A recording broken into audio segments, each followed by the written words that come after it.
हमार नाम कार्ड पर केहू और के साथ में लिखा गई बा। डीजे अजय भारती। कल हमार सगाई है और कुछ दिन बाद हमार शादी।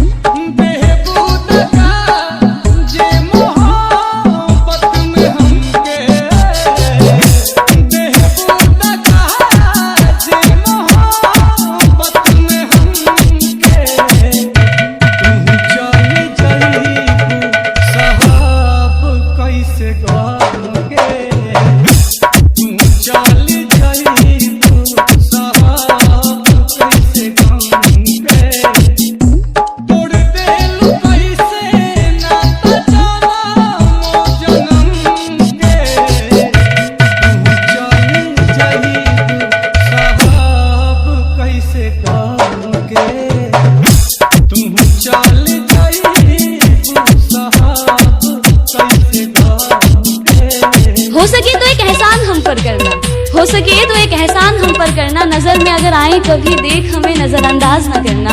हम कोई दुश्मन तो नहीं, समझ लेना किसी अनजान को तुमसे मोहब्बत ही सही। डीजे अजय भारती।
मेरी सारी कोशिशें नाकाम ही रही, मेरी सारी कोशिशें नाकाम ही रही। शायद मेरी खता तुम्हारी मोहब्बत से भी थी बड़ी।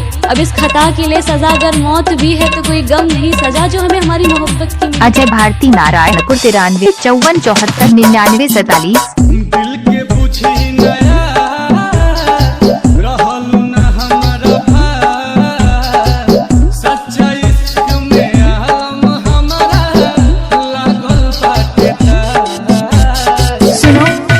झूठ कहते हैं हम कि तुझे भुला दिया हमने। दिल के बुझी ना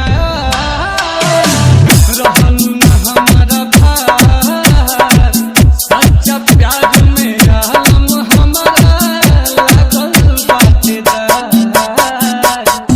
सहे नाही पाई नीलकमल सितम के, सह नाही पाई नीलकमल